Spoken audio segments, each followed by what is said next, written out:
구독, 좋아요 주세요. 주세요. 멋있게 주세요. 휴, 요새 뉴스 보면서 우리나라를 생각하면 한숨이 푹푹 나와. 하긴 우리나라가 옛날부터 어려운 일들이 많았지. 일제 침략 시절부터 6.25 전쟁도 그렇고 성장기 겪으면서 사회, 정치, 경제 뭐 다 어려웠어. 요즘엔 코로나 때문에도 문제야. 그리고 남북한 문제는 어떻고.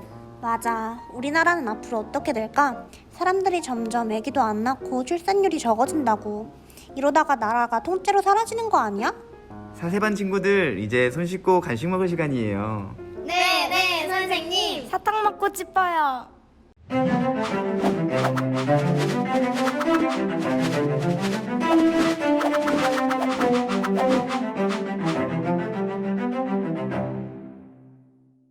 오래전 이스라엘에서도 어려운 위기를 맞이한 적이 있어요. 이스라엘은 그 당시 두 개로 나뉘어 있었는데 북이스라엘은 아수르에, 남쪽 이스라엘, 즉 유다라고 불리는 곳은 바벨론에 멸망했어요.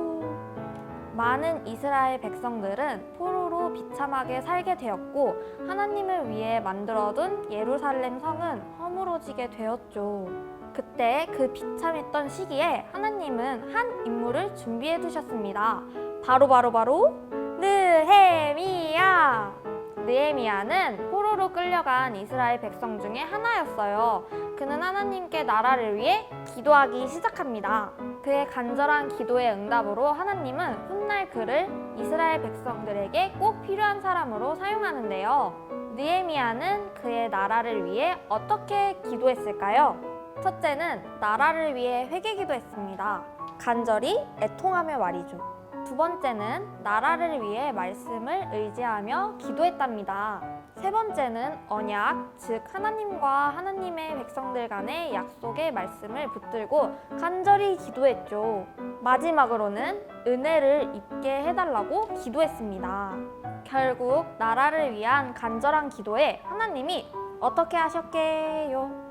하나님께서는 이 기도에 바로 응답하셔서 느헤미야는 왕의 술관원이 되는데 포로로 끌려간 나라에서 술관원은 아주 높고 중요한 관직이랍니다. 그리고는 자신의 나라와 민족을 위해 무너진 예루살렘 성벽을 재건하게 됩니다.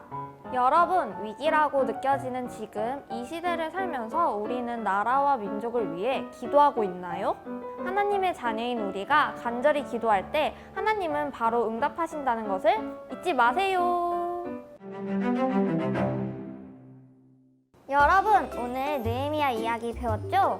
그런 의미로 오늘은 느헤미야 성벽을 만들어 볼 건데요. 준비물은 마시멜로랑 그리고 과자입니다.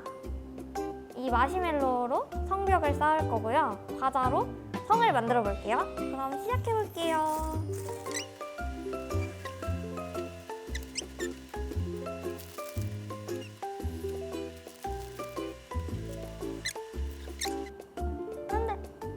안 돼.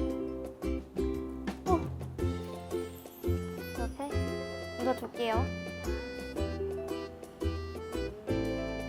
하고 자, 성벽을 세워볼게요.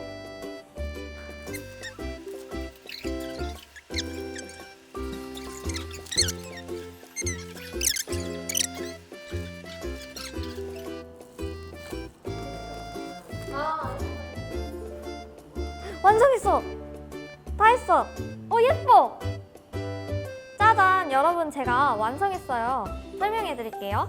자, 이 과자로 성을 만들었고, 그리고 성을 보호하는 성벽을 마시멜로우로 쌓았답니다.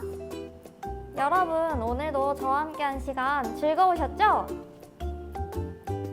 저도 너무 즐거웠어요. 여러분들도 어떠한 위기가 와도 느헤미야처럼 기도로 이겨내는 그런 삶을 사세요. 그럼 모두 안녕!